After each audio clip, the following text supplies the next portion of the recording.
Do you want to know how the universe will end? The first law of thermo tells us that energy can be transformed, but neither created nor destroyed. And the second states that all systems in isolation approach equilibrium with time. Per the first law, the only isolated system in the universe is the universe itself. Thus, by the second law, it is the fate of all that exists to come to a final resting place in equilibrium. The laws of thermodynamics are not suggestions. They're laws. And it's through the arrow of time that all things in this universe trend toward a void that is so done with the entire concept of work that it will cease to change. The end of the universe is happening now, slowly. And I bring this up because when I think about Dark Souls, the first thing that pops into my head isn't these stupid archers, or even that incredible music. No, when I think about Dark Souls, I think of this. A set of bones arranged in the shape of a huge dog cowering in the corner of a dark and lifeless cave. The beauty of Anor Londo, the satisfaction of overcoming an enormous boss, or discovering a shortcut that snakes the world back in on itself, all of those things are great. But they could fit in a game that isn't this dark. Dark Souls is a game about growing stronger in every respect. You learn the world, you grow to understand the strange items and mechanics, you come to anticipate enemies hiding around blind corners, you master your backstabs and your parries, your trajectory is always on the upswing. But there's another half to this story. You emerge from the darkness at the dusk of the flame that gave the gods their power. Your opportunity comes only when this current world is dying. There are two stories here: the celebration of overcoming something once considered great, and the sadness of once proud beasts defeated by the runts that used to worship them. And in the intro cinematic, we get to see their perspective. In the Age of Ancients, eternal dragons ruled over an empty world covered in a blanket of fog, until one day, there was fire. And in that fire, the giants found 3 Lord Souls. With that power and the knowledge of the dragon's weakness, they ushered in an age of fire. In that time, they built great cities and ruled the world. They saw themselves as gods, but their power was derived from the souls that they held. As the first flame began to fade, so too did the power of the Lord Souls. The Witch of Izalith believed that she could fashion its replacement, but she found herself hopelessly in over her head. The flame of chaos that she created using the Life Soul grew too powerful and took her life. The Death Soul turned Nito into a manifestation of illness and death, a mass of skeletons held together by a miasma of the Death Soul. And don't take my word for it, that's right from the wiki. Gwyn too was but a servant for the Light Soul. He gave his body to preserve the first flame, but in the end, he fell to the curse of the undead. The gods may see their power bestowed by the flame as eternal and divine, but it's not. These gods are men who possess overwhelmingly powerful tools. And despite their incredible power at the dawn of their new age, their strength would inevitably subside. They would not fall to something greater or more deserving.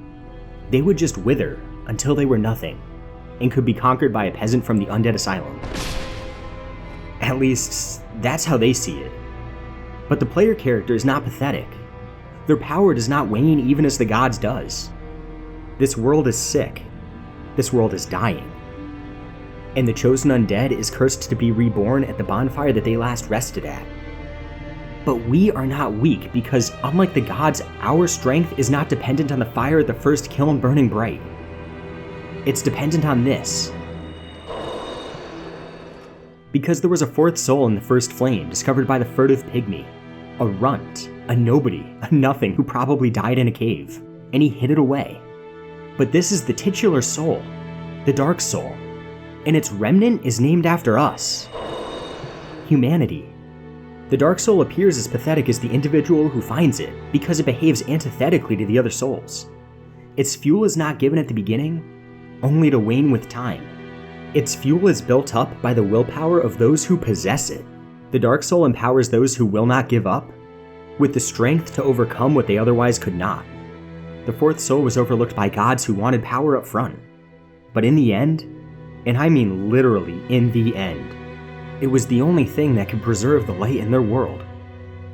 Because in Dark Souls, there is only one thing that can preserve the Age of Fire and stave off the Age of Dark, and that's the will to never give up.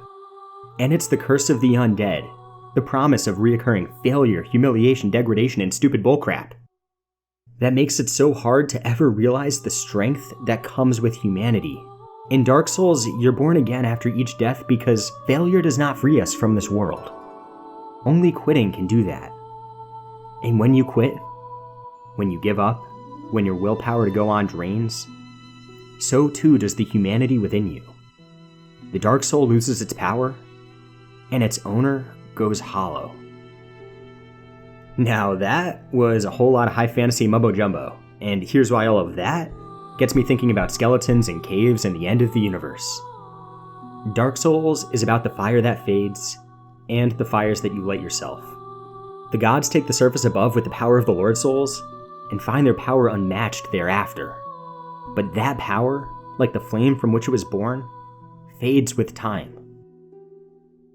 This fantasy world is dying. Proud creatures that could once breathe fire, now puke acid. Once noble companions whimper, on their last legs, over the grave of their master. Once powerful kings, rulers of lands past the eye can see, go hollow. And this is what's going to be left. A pile of bones that attacks on sight. Maybe not quite equilibrium, but pretty close. No gods, no kings, and even what's left of man will eventually lose the will to go on.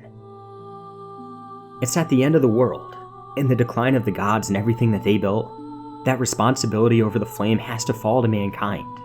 And that responsibility requires sacrifice. It requires them to get up and fight after every failure, only to give their lives to preserve an age that they individually will never see. But what could be more human than that? Because, while I think I've spent a lot of time thinking about Dark Souls in the context of the end of all things, I'm left feeling like this adventure through an enormous dying world is the story of a much smaller one. Because there are the things that people can control, and then there's the things that they can't. If the fire is the symbol of human prosperity, then its fading is the symbol of recession. When times are good, you can rest on the glory of a success well earned. But when times are bad, when you are sick, when you are tired, when the people around you lack the means to help because they are struggling themselves, you can't count on the fire to make you feel better. Sometimes they're going to be good, and sometimes don't just seem bad, they seem hopeless. It's a lot easier to fight when the wind is at your back, when the opportunity to make your world a better place is present, and the path is clear. But that fight doesn't show the strength of humanity. It's when the right choice is so obtuse that you feel paralyzed to take a step forward at all. How do I invest in myself? Where am I supposed to go? What in the abyss am I gonna wear to the party? But the stakes are lower than they seem because dumping your first 5 levels into resistance is not the setback that you'd expect from making the worst possible choice that you could have. The embarrassment of dying in the graveyard for 30 minutes before discovering an easier path forward doesn't hinder your ability to succeed later. And that armor set? Well, there's no cost to experiment, and you can play this game like it's Fashion Souls. You can expect to make mistakes. But anyone that's completed Dark Souls will tell you that the greatest among them is to believe for a moment that you can't do this. For the gods that are losing everything, the kiln of the first flame is an ashen lake of dreams that have burned out. But for the chosen undead, the first flame rests in the heart of this world, growing stronger with the humanity they offer it. Thanks for watching.